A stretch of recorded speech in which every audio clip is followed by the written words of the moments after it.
Hey, Johnny, we are back with another great episode in this mini series on tax planning and things. And we have the last episode was sharpening your tax axe.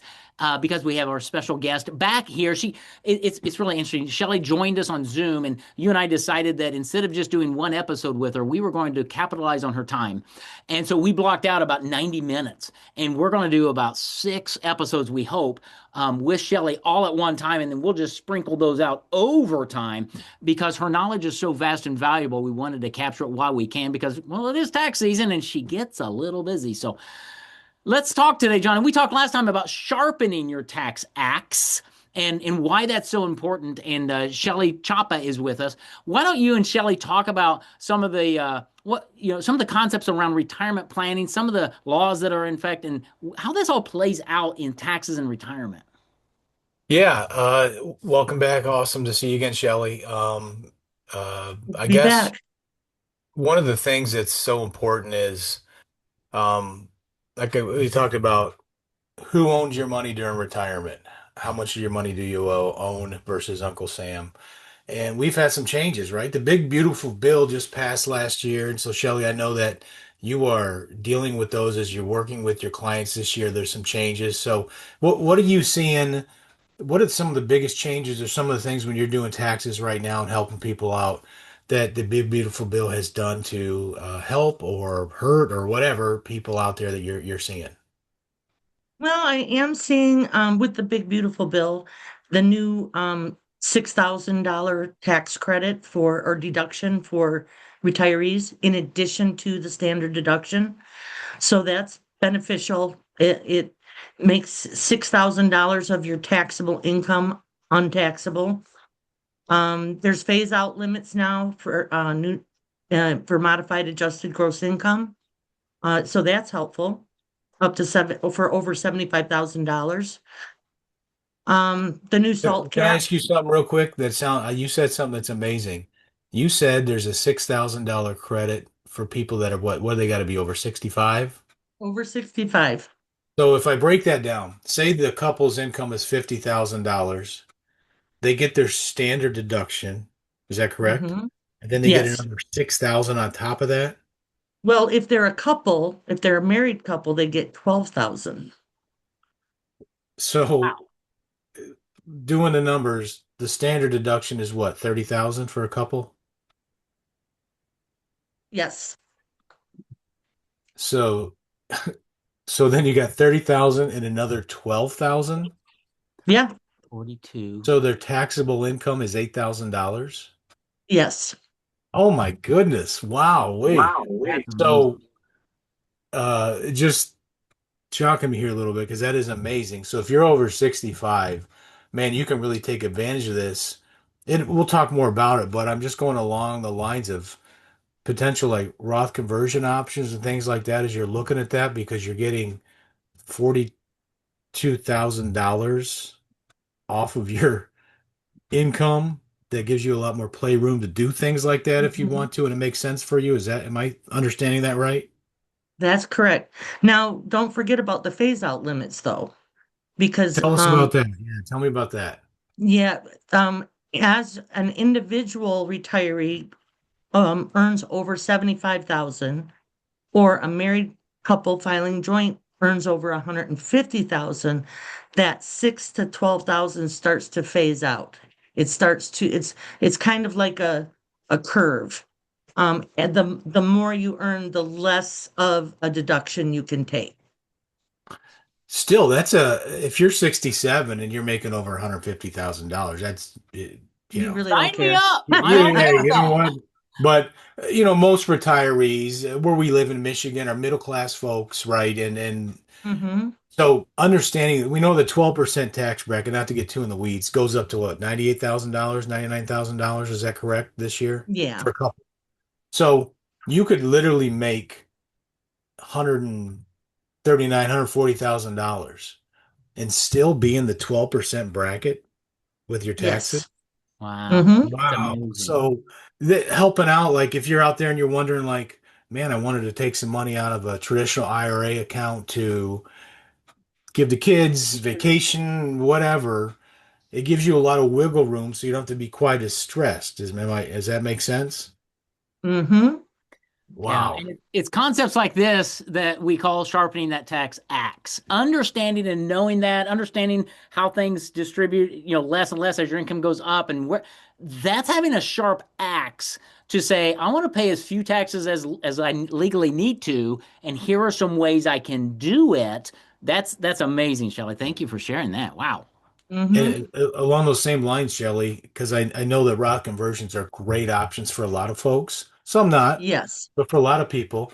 Tell me why people should look at possibly potentially taking advantage of that, how it can help them, how this new tax system can benefit them being able to do that. Tell me what you're seeing or why you think, that Well, could be a good option. I'm doing it right now, converting right now is the best option because of the high deduction that we get. So we want to tap into our taxable income first, since we're getting these big deductions. And by doing that, you could withdraw your taxable income and put it into a Roth for conversion, convert it so that later on you can secure it tax free.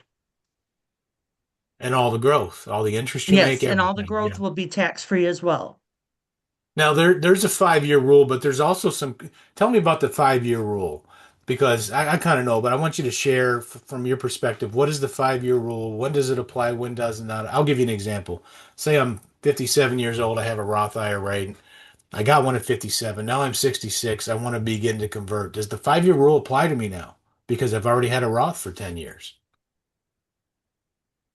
Um, it is really determines if your earnings can be withdrawn tax free.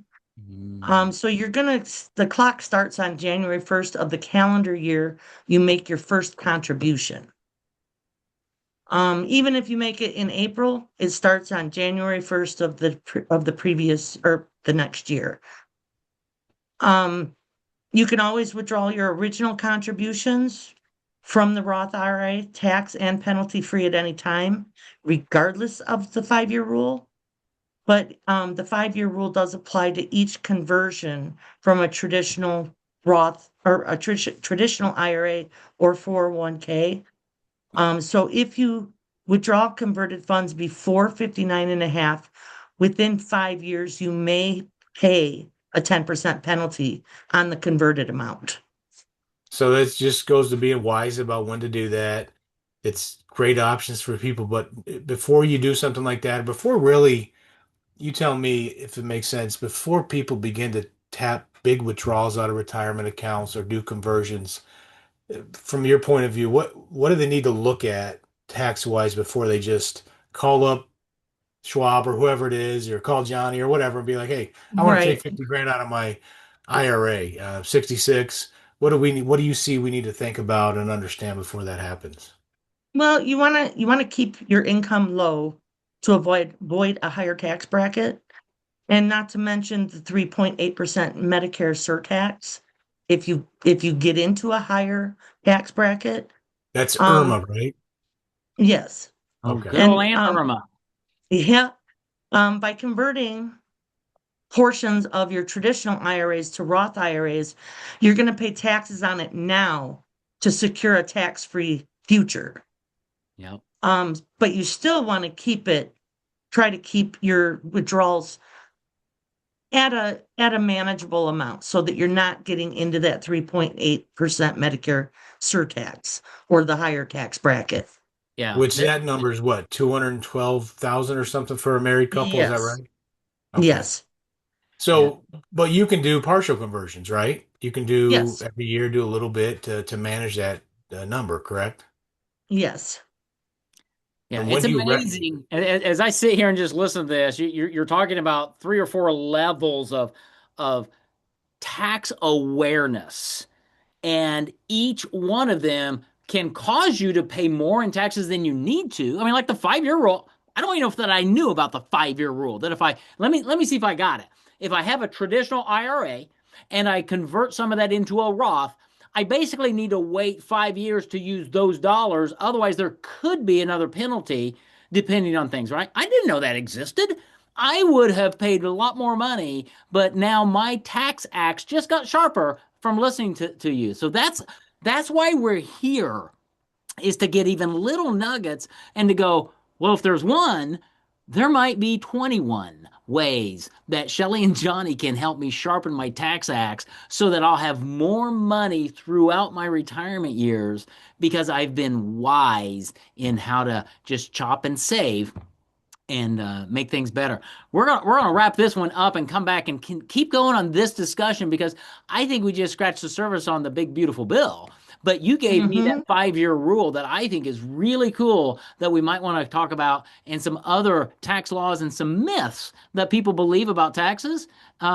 In other episodes. So this is going to be a fun little mini series. So Shelly Cioppa, thank you for being here. And Johnnie, well, you're always here, and it's always fun to hang out with you and talk about retirement planning and weather in Michigan and taxes, and see how we can chop some taxes so that you can save some more money.